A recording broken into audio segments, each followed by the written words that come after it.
It was very Yeah, right. continue. It was Yes. very intense today, and it felt like the time passed very quickly. So, um, so friends, today we proceed to our chapter 5, and this is the chapter what we call is the second stage of meditation, the seed thought. The first stage was learning about how to quiet and discipline the mind, and the second stage is about directing it with a purpose. Meditation is not empty thinking or passive drifting. The true discovery begins when we consciously select a seed, a meaningful idea, to hold it steadily in awareness. This seed is not something we already fully understand. It must be like kind of like, a genuine thought or a living question or a wish to explore more deeply. The mind is the creative and energetic organ in the body. So, whenever we get a thought we hold with an intention, it gathers energy around it. So, therefore, while choosing the right seed, meaning like, the right thought is crucial. So, always like, if we are anchoring onto positivity and positive thoughts, right, the outcomes are positive. So, consciously, if we could select a good thought, that would deepen the seeding process. So, kind of like, it should be constructive, expansive, and aligned with higher principles, and kind of like not rooted in the fear, worry, or negativity.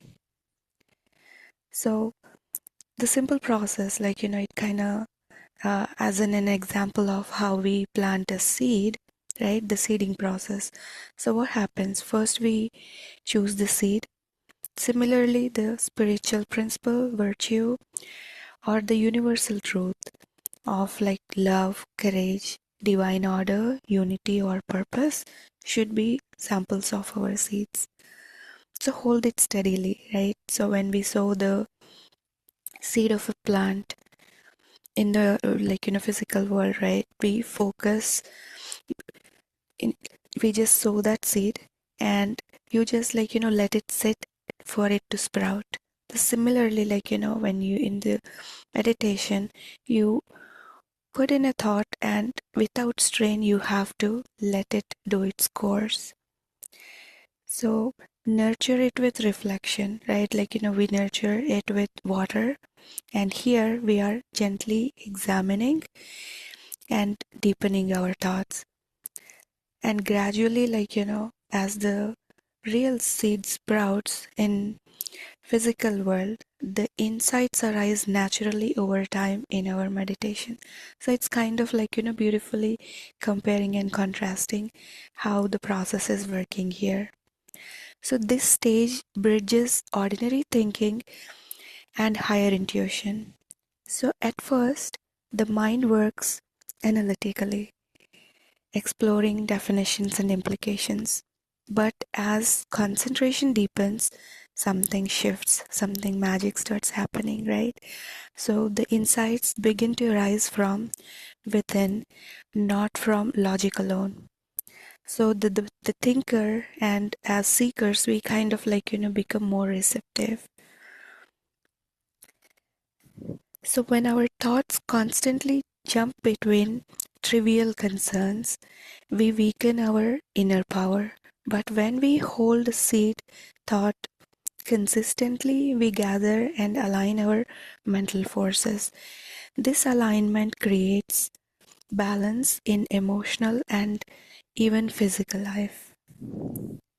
So, developing mental discipline, strengthening concentration, aligning with the higher truths, transition from intellectual knowledge to inner realization starts to happen. So the seed thought becomes the doorway to the fifth dimension, a higher level of awareness where truth is experienced directly. So this chapter kind of is deeply practical. It teaches that spiritual growth is not mystical guesswork. It is systemic training of attention and intention. So dear friends, the key takeaways for this chapter would be: meditation is directed and not passive. A seed thought must be uplifting. Energy follows thought.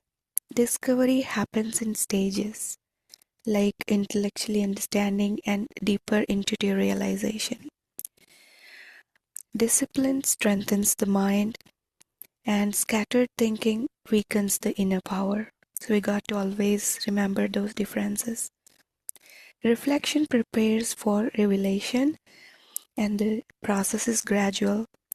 Inner wisdom is already present, and this stage bridges mind and spirit together. Thank you, my dear friends, and thanks to our beloved Master for making me an instrument to share this wisdom with you all today. Thank you so much.